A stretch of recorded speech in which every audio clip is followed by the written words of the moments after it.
नमस्कार दोस्तों, इन्फ्राटॉक्स के एक नए एपिसोड में आपका स्वागत है। तो चलिए शुरू करते हैं। पहली खबर की शुरुआत करते हैं जयपुर मेट्रो से, जहां पर दोस्तों Jaipur metro rail corporation limited Jaipur metro के दूसरे फेज के साथ में अभी आगे बढ़ रही है और इसको लेकर राइट्स लिमिटेड के द्वारा ड्राफ्ट डीपीआर सबमिट कर दी गई है।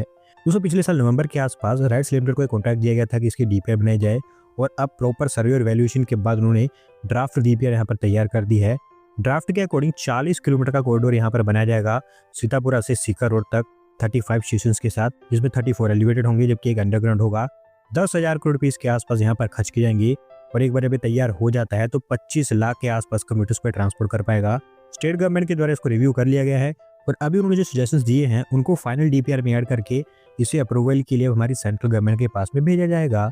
अगली दोस्तों अपडेट तमिलनाडु से है, जहाँ पर दोस्तों तमिलनाडु के सीएम के द्वारा एक नया डेटा सेंटर कैंपस इनॉग्रेट कर दिया गया है चेन्नई के अंदर और इंडियन आईटी फर्म सैफी के द्वारा इसको ओपन किया गया है।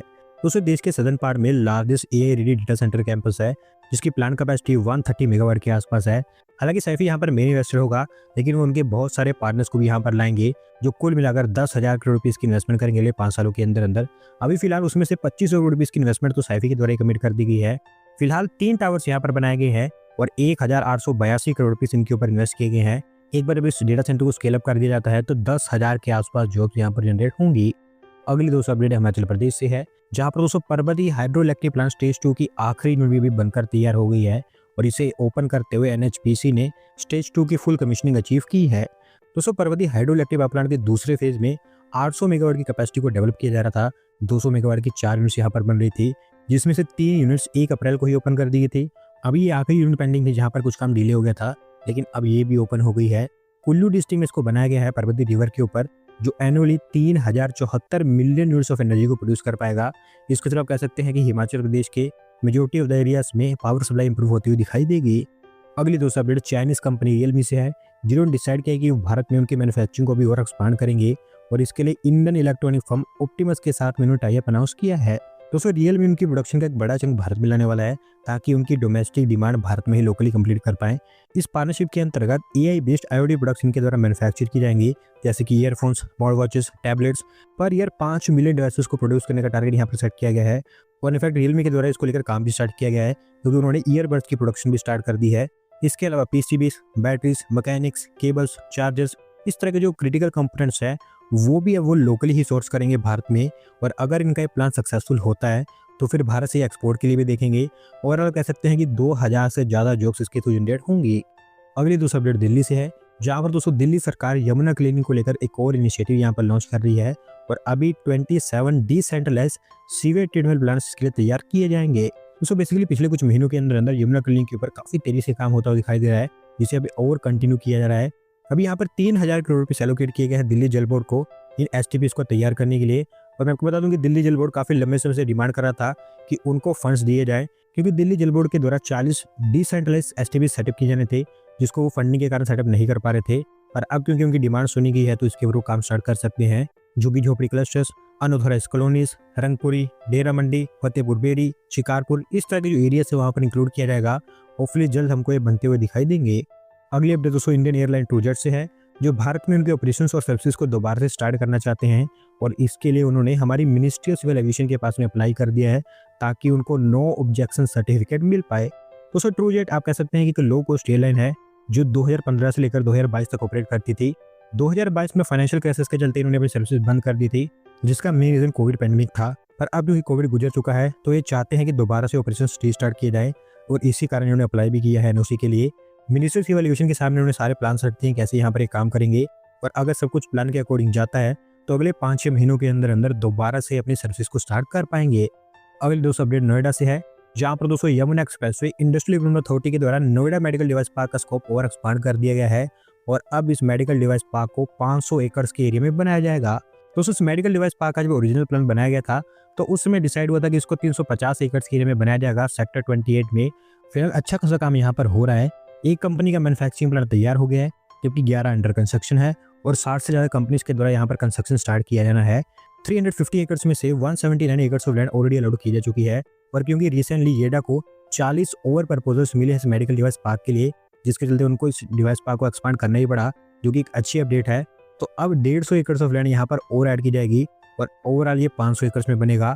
Common tooling rooms, rapid prototyping, tooling unit, electronic assembly facility, export and promotion centre, incubation centre, इस तरह की कई सारी जो बेसिक फैसिलिटीज़ हैं वो सब यहाँ पर ईडा के अंदर तैयार की जाएंगी और होपफुली अच्छे स्केल पर यहाँ पर हमें जॉब जनरेट होती हुई दिखाई देंगी। अगले दोस्तों अपडेट हमारी रेलवे से है, जहाँ पर दोस्तों देवबंद रोड की रेल लाइन फाइनली ऑपरेशन के एक और स्टेप क्लोज पहुंच चुकी है, क्योंकि अभी हमारे कमिश्नर ऑफ रेल सेफ्टी के द्वारा इसका इंस्पेक्शन कर लिया गया है और इसको ओपन करने के लिए अप्रूवल भी दे दी गई है। दोस्तों ये रेल लाइन हमारी रेलवे का one of the oldest project है, क्योंकि 2006 में सबसे पहले इसकी बात सामने रखी गई थी और अब जाकर ये कंप्लीट हो पाया है। ऑलमोस्ट 20 साल का समय यहाँ पर लग गया है। 29.55 किलोमीटर की इसकी लेंथ है और ये एक सिंगल रेल लाइन है जहाँ पर 122 किलोमीटर पर आवर की स्पीड से ट्रायल कंडक्ट किए गए थे। 17 से 18 किलोमीटर का पार्ट यूपी में है, जबकि बाकी पार्ट उत्तराखंड में है। कुल मिलाकर 1047 करोड़ रुपये यहाँ पर खर्च किए गए हैं और अभी क्योंकि कमिश्नर ऑफ रेल सेफ्टी की अप्रूवल मिल गई है तो इसके जल्दी अब ये रेल लाइन ओपन हो सकती है और ओपन होने के बाद दिल्ली से देहरादून के बीच आपको ट्रैवलिंग टाइम 40 मिनट के आसपास रिड्यूस होता हुआ दिखाई देगा। अगली दोस्तों अपडेट मुंबई से है, जहाँ पर दोस्तों महाराष्ट्र सरकार एमएमआर रीजन में एक dedicated water taxi system launch करने जा रहा है और अभी उसमें से 8 से 9 रूट्स को लेकर प्लान तैयार किए गए हैं। दोस्तों वाटर टैक्सी काफ़ी अच्छा अल्टरनेटिव हो सकता है स्पेसिफिकली मुंबई जैसी सिटी के लिए, जहाँ पर रोड्स ऑलरेडी काफ़ी ज़्यादा कंजेस्टेड है और रोड्स बनाना भी डिफिकल्ट है कम लैंड होने के कारण। तो ऐसे में महाराष्ट्र सरकार ये चाहती है कि वाटर टैक्सी को एग्जिस्टिंग मेट्रो और सबर्बन रेल से टैंडम में ऑपरेट किया जाए ताकि लास्ट माइल कनेक्टिविटी और एक्सेसिबिलिटी इंप्रूव हो पाए।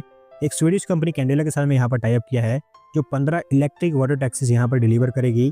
हर वेसल की कैरिंग कैपेसिटी 30 पैसेंजर्स के आसपास होगी और भी ऐसा बताया गया है कि 2 पॉपुलर रूट्स यहाँ पर आइडेंटिफाई किए गए हैं इनिशियली स्टार्ट करने के लिए, जिसमें गेटवे ऑफ इंडिया से अलीबाग और एलिफेंटा आइलैंड तक वाटर टैक्सीज ऑपरेट होंगी।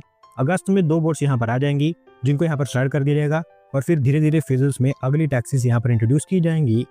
अगली दोस्त अपडेट गिफ्ट सिटी से है, जहाँ पर अब एक डेडिकेटेड एकेडमिक हब भी सेटअप की जाएगी अथॉरिटीज के द्वारा और अब गिफ्ट सिटी में जो एजुकेशनल प्रपोजल्स आएंगे स्पेशली फॉरेन यूनिवर्सिटीज़ को लेकर वो सब के सब आपको यहीं पर बनते हुए दिखाई देंगे। दोस्तों पिछले 2-3 सालों में हमने देखा है कि गिफ्ट सिटी में लगातार फॉरेन यूनिवर्सिटीज़ के कैंपस को लेकर प्रपोजल आए हैं।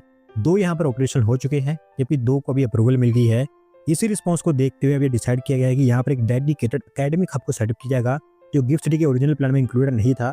एक नया एडिशन है गिफ्ट सिटी के ब्लूप्रिंट में। 450 करोड़ रुपीस के आसपास यहाँ पर खर्च की जाएंगे, जिसमें क्लासरूम्स, लैब्स, लाइब्रेरीज, इस तरह की जो एजुकेशन फैसिलिटीज है वो तैयार की जाएंगी।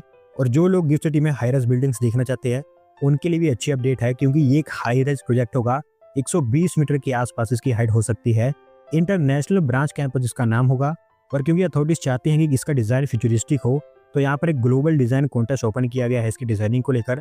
और आप कह सकते हैं कि ये हमारे देश की पहली इंटरनेशनल एकेडमी हब बनेगी।